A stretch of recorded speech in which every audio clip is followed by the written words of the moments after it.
உலகில் ஒளி வீசும் மனுக்குலம், உங்கள் வெளிச்சம் அவர்கள் முன்பாக பிரகாசிக்க கடவுது. மத்தேயு 5:16. மத்தேயு 5:14 முதல் 16 வரையிலான திருவசனங்கள் இயேசுவின் புகழ்வாய்ந்த மலைப்பொழிவு நற்செய்தியின் ஒரு பகுதியாக காணப்படுகிறது. சீனாய் மலையில் கடவுளின் சட்டத்தை பெற்றிருந்த மோசேயைப் போல இயேசு கிறிஸ்துவ மலை மீது ஏறி அங்கிருந்து ஒரு புதிய சட்டத்தை மக்களுக்கு அளித்துள்ளார். இயேசு ஒரு புதிய மோசேயாக, ஒரு புதிய மனுக்குலத்தை உருவாக்குபவராக இங்கு அறிமுகப்படுத்தப்படுகிறார். நற்செயல்கள் என்னும் ஒளி மனிதருக்குள் ஒளிரும் போது விண்ணகத்தந்தை போற்றப்படுவார் என்னும் சிந்தனையை ஒளிர செய்கின்றார் இயேசு கிறிஸ்து. ஆப்பிரிக்க கண்டத்தின் தென்கிழக்கு பகுதியில் அமைந்திருக்கும் மலாவி நாடு பொருளாதாரத்தில் மிகவும் பின்தங்கியது. இது 2001ஆம் ஆண்டு கடும் வறட்சியை சந்தித்தது.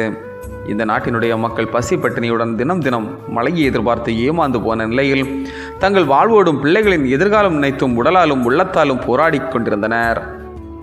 அந்த கிராமத்தில் வாழ்ந்து வந்த 14 வயது சிறுவன் வில்லியம் கம்பாபா தனக்கு ஆங்கில மொழி புரியாத போதிலும் அந்த கிராமத்தில் இருந்த பழமையான நூலகம் ஒன்றில் யூசிங் எனர்ஜி என்ற இயற்பியல் புஸ்தகத்தின் பாடங்களை மட்டுமே பார்த்து குப்பை கிடங்கில் கிடந்த பொருட்களை கொண்டு உருவாக்கிய காற்றாடி இன்று உலகமே அவரை அறிந்து கொள்ளும் உயரத்திற்கு கொண்டு வந்து நிறுத்தியிருக்கின்றது.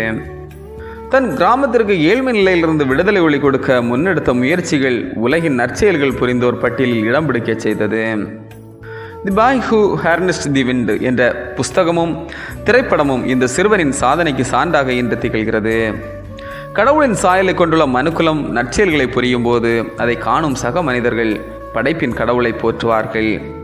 நற்பண்புகள் சமூகத்தில் உயர்ந்து நிற்கும் போது அதன் பயன் தனிநபருக்கு உரியதாக இராமல் ஒட்டுமொத்த சமூகமும் பயனடையும் விதத்தில் மாறும். இயேசு கிறிஸ்து மனுகுலத்திற்கு ஒளியாக விளங்கியதை போன்று நாமும் ஒளி வீசுவோம், பிறரையும் ஒளிமயமான எதிர்காலத்திற்கு தீபங்களாக்குவோம். ஜெபம். அன்பு ஆண்டவரே, எமது வாழ்வின் நற்செயல்கள் உலகில் வாழும் மற்றவர்களது வாழ்வில் இருளாகிட்டிருக்கிறதாய் அமைந்திட துணை புரியும். ஆமேன். இந்த நாள் உங்களுக்கு இனிய நாளாக மலரட்டும்.